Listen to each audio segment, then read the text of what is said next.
एक गांव में एक बूढ़ी माई रहती थी। माई का आगे पीछे कोई नहीं था, इसलिए बूढ़ी माई बेचारी अकेली रहती थी। एक दिन उस गांव में एक साधु आया। बूढ़ी माई ने साधु का बहुत ही प्रेम पूर्वक आदर सत्कार किया। जब साधु जाने लगा तो बूढ़ी माई ने कहा, महात्मा जी, आप तो ईश्वर के परम भक्त हैं। कृपया करके मुझे ऐसा आशीर्वाद दीजिए जिससे मेरा अकेलापन दूर हो जाए। अकेले रह रह करके ऊब चुकी हूँ। साधु ने मुस्कुराते हुए अपनी झोली में से बाल गोपाल की एक मूर्ति निकाली और बुढ़िया को देते हुए कहा, माई ये लो, आपका बालक है। इसका अपने बच्चे की तरह प्रेम पूर्वक लालन पालन करती रहना। बुढ़िया माई बड़े लाड़ प्यार से ठाकुर जी का लालन पालन करने लगी। एक दिन गांव के कुछ शरारती बच्चों ने देखा कि माई मूर्ति को अपने बच्चे की तरह लाड़ कर रही है। नटखट बच्चों को माई से हंसी मजाक करने की सूझी।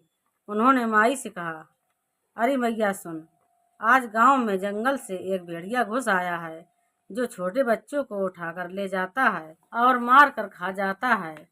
तू अपने लाल का ख्याल रखना, कहीं भेड़िया ऐसे उठाकर ना ले जाए। बुढ़िया माई ने अपने बाल गोपाल को उसी समय कुटिया में विराजमान किया और स्वयं लाठी छड़ी लेकर दरवाजे पर पहरा लगाने के लिए बैठ गई। अपने लाल को भेड़िया से बचाने के लिए बुढ़िया माई भूखी प्यासी दरवाजे पर पहरा देती रही। पहरा देते देते एक दिन बीता, फिर दूसरा, तीसरा, चौथा और पांचवा दिन बीत गया। बुढ़िया माई 5 दिन और 5 रात लगातार बगैर पलके झपकाए भेड़िया से अपने बाल गोपाल की रक्षा के लिए पहरा देती रही। उस भोली भाली मैया का यह भाव देखकर ठाकुर जी का हृदय प्रेम से भर गया।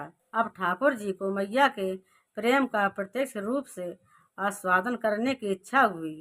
भगवान बहुत ही सुंदर रूप धारण कर वस्त्राभूषणों से सुसज्जित होकर माई के पास आए। ठाकुर जी के पांव की आहट पाकर माई डर गई कि कहीं दुष्ट भेड़िया तो नहीं आ गया मेरे लाल को उठाने। माई ने लाठी उठाई और भेड़िए को भगाने के लिए उठ खड़ी हुई। तब श्याम सुंदर ने कहा, मैया मैं हूँ, मैं तेरा वही बालक हूँ जिसकी तुम रक्षा करती हो। माई ने कहा, क्या? चल हट, तेरे जैसे बहुत देखे हैं, तेरे जैसे सैकड़ों अपने लाल पर निछावर कर दूं। अब ऐसे मत कहियो, चल भाग जा यहाँ से। ठाकुर जी मैया के इस भाव और एक निष्ठता को देखकर बहुत ज्यादा प्रसन्न हो गए। ठाकुर जी मैया से बोले, अरे मेरी भोली मैया, मैं त्रिलोकीनाथ भगवान हूँ, मुझसे जो चाहे वर मांग ले, मैं तेरी भक्त से प्रसन्न हूँ। बुढ़िया माई ने कहा, अच्छा आप भगवान हो, मैं आपको 100 प्रणाम करती हूँ। कृपा करके मुझे यह वरदान दीजिए कि मेरे प्राण प्यारे लाल को भेड़िया ना ले जाए। अब ठाकुर जी और ज्यादा प्रसन्न होते हुए बोले, तो चल मैया, मैं तेरे लाल को और तुझे अपने निज धाम लिए चलता हूँ, वहाँ भेड़िया का कोई भय नहीं है। इस तरह प्रभु बुढ़िया माई को अपने निज धाम ले गए।